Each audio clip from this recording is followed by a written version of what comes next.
আমরা তো জানি আমাদের শরীরটা একটা দারুণ মেশিন, তাই না? কিন্তু এই মেশিনটা চলে কিসে? কোন শক্তিতে? ওই যে অদৃশ্য শক্তিটা, ওটার নামই হলো মেটাবলিজম বা বিপাক ক্রিয়া।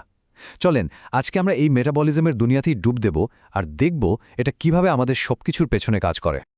কখনো কি ভেবে দেখেছেন এই যে আমরা একটা রুটি খাই, সেই সামান্য একটা রুটি কিভাবে আমাদের মগজটাকে চালায়, আমাদের চিন্তাভাবনা সবকিছুর শক্তি যোগায়? অদ্ভুত না ব্যাপারটা? এই প্রশ্নের উত্তরটাই কিন্তু লুকিয়ে আছে মেটাবলিজমের মধ্যে। চলেন এই রহস্যটা একটু ভেদ করা যাক। তো এই পুরো ব্যাপারটা সহজে বোঝার জন্য আমরা কয়েকটা ধাপে এগোব। প্রথমে জানব মেটাবলিজম জিনিসটা আসলে কি, তারপর দেখব এর দুটো দিক, গড়া আর ভাঙা। এরপর কোষের ভেতরে ঢুকে গ্লাইকোলাইসিস আর টিসিএস সাইকেলটা একটু দেখে আসব, আর শেষে গিয়ে বুঝব এই সব কিছুর মানেটা কি, কেন এটা এত দরকারি। আচ্ছা, তাহলে একদম শুরু থেকে শুরু করা যাক। এই যে আমরা কথায় কথায় বলি মেটাবলিজম মেটাবলিজম, এই শব্দটার আসল মানে কি বলুন তো? একদম সহজ করে বললে, মেটাবলিজম হলো আমাদের শরীরের প্রত্যেকটা কোষের ভেতরে যে হাজার হাজার কেমিক্যাল রিয়াকশন চলছে তার মোট যোগফল। এই রিয়াকশনগুলোর কাজ মূলত দুটো: এক, নতুন কিছু তৈরি করা, আর দুই, পুরানো কিছু ভেঙে শক্তি বের করা। মানে আমাদের বেঁচে থাকার জন্য যা যা লাগে সবকিছুই কিন্তু এই সিস্টেমটার উপরেই নির্ভর করে। তো এই মেটাবলিজমের না দুটো পিঠ আছে, ঠিক একটা কয়েনের এপিঠ ওপিঠের মতো। একদিকে চলে গড়ার কাজ, আরেকদিকে ভাঙার। আর এই দুটো কাজের মধ্যে যখন একটা পারফেক্ট ব্যালেন্স থাকে, তখনই আমাদের শরীরটা ঠিকঠাক চলে। এই দুটো ভাগকে বিজ্ঞানের ভাষায় বলে ক্যাটাবলিজম আর অ্যানাবলিজম। ক্যাটাবলিজম মানে হলো ভাঙার কাজ। ধরুন খাবার থেকে গ্লুকোজ ভাঙা হচ্ছে আর সেখান থেকে শক্তি বেরিয়ে আসছে। আর অ্যানাবলিজম হলো গড়ার কাজ। ওই যে শক্তিটা বেরোলো সেটা ব্যবহার করে শরীর তখন প্রোটিনের মতো নতুন জিনিস তৈরি করছে। সোজা হিসাব, একটা শক্তি ছাড়ছে, আরেকটা সেই শক্তি কাজে লাগাচ্ছে। আচ্ছা চলেন এবার গল্পের ভেতরে ঢোকা যাক। এই যে খাবার থেকে শক্তি বের করার কথা বলছি, এই প্রক্রিয়াটা শুরু হয় কিভাবে? এর প্রথম ধাপটার নাম হল গ্লাইকোলাইসিস। গ্লাইকোলাইসিস মানে হলো সোজা কথায় গ্লুকোজকে ভেঙে ফেলা। এটা আমাদের শরীরের প্রায় প্রত্যেকটা কোষের মধ্যেই হয়। আর সবচেয়ে ইন্টারেস্টিং ব্যাপার কি জানেন? এই কাজটা হওয়ার জন্য অক্সিজেন থাকলেও চলে, না থাকলেও চলে। দারুণ না? এই গ্লাইকোলাইসিসের প্রথম ধাপটা হলো একটা ইনভেস্টমেন্টের মতো। মানে প্রথমে শরীরকে একটু খরচ করতে হয়। দুটো এটিপি, যেটা হলো শরীরের শক্তির মুদ্রা, সেটা খরচ করে গ্লুকোজ অণুটাকে ভাঙার জন্য রেডি করা হয়। এই বিনিয়োগটা না করলে কিন্তু পরে কোনো লাভই আসবে না। আর এরপরেই আসে সেই মুহূর্ত যখন বিনিয়োগের ফল পাওয়া যায়। এই ধাপে মোট চারটা এটিপি তৈরি হয়। শুরুতে তো দুটো খরচ হয়েছিল, তাই না? তাহলে মোট লাভ দাঁড়ালো দুটো এটিপি।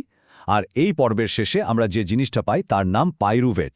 আর এটাই কিন্তু আমাদের এনার্জি স্টোরির পরের হিরো। এখন কথা হচ্ছে, কোষে অক্সিজেন আছে কি না তার উপর নির্ভর করে এই গল্পের শেষটা একটু বদলে যায়।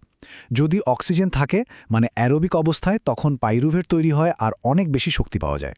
আর যদি অক্সিজেন না থাকে, ধরুন যখন আমরা খুব জোরে দৌড়াচ্ছি, তখন তৈরি হয় ল্যাকটেট, আর শক্তির পরিমাণটাও হয় অনেক কম। ভাবতে পারেন, যখন অক্সিজেন উপস্থিত থাকে তখন একটা মাত্র গ্লুকোজ অণু থেকে সব মিলিয়ে মোট 8টা এটিপি পাওয়া যায়।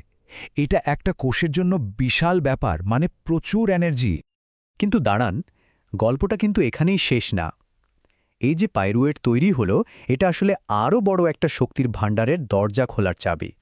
আর এখন আমরা ঢুকতে চলেছি কোষের একেবারে পাওয়ার হাউসের ভেতরে। এটার নাম টিসিএ সাইকেল, অনেক এটাকে ক্রেবস সাইকেলও বলে। এখানেই আসল খেলাটা হয়। এই টিসিএস সাইকেলটা হলো মাইটোকন্ড্রিয়ার ভেতরে চলতে থাকা একটা চক্রাকার রিয়াকশন।